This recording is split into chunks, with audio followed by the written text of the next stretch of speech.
नमस्ते, Naina's veg किचनमध्ये तुमचं स्वागत आहे। मेथी डाळ करण्यासाठी आधी इथे तूर डाळ एक छोटी वाटी घेतलेली आहे। 1 चमचा मसूर डाळ आहे आणि 1 चमचा मुगाची डाळ आहे। व्यवस्थित दोनदा पाण्याने धुवून मग एक अर्धा तास भिजवून ठेवणार आहोत। 1 चमचा तेल घालते, अर्धा चमचा मोहरी, अर्धा चमचा जिरे, हिंग थोडा, त्यानंतर मिरच्या 2 आहेत, कांदा चिरलेला आहे आणि लसूण। हे सगळं थोडं परतून घ्यायचं।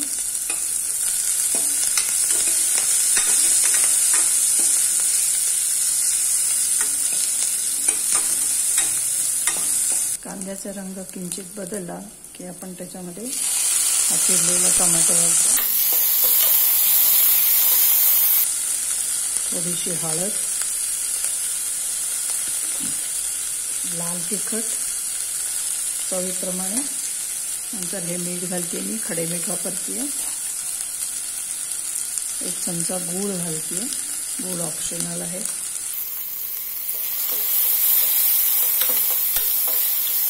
बारीक चिरलेली मेथी आहे, मेथी घालते। ही मेथी आपल्या कांदा आणि टोमॅटो बरोबर व्यवस्थित मिसळायची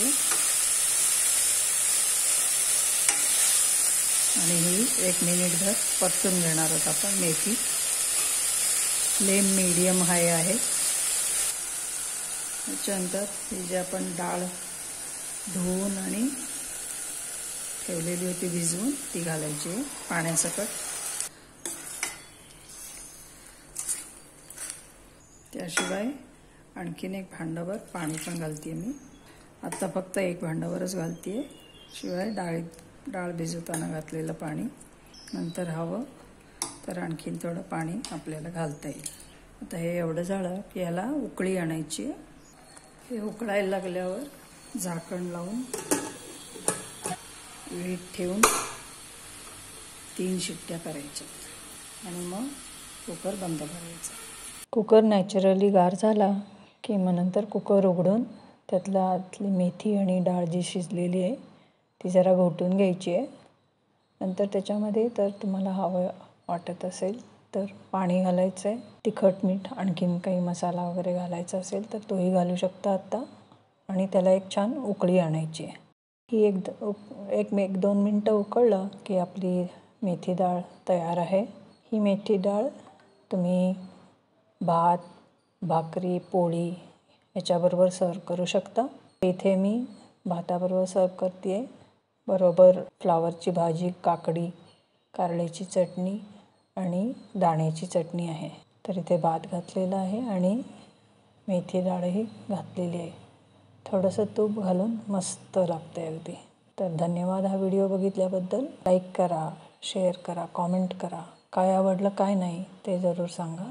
सबस्क्राईब केलं नसेल तर सबस्क्राईब करा। तर भेटू पुन्हा पुढच्या व्हिडिओच्या वेळेला।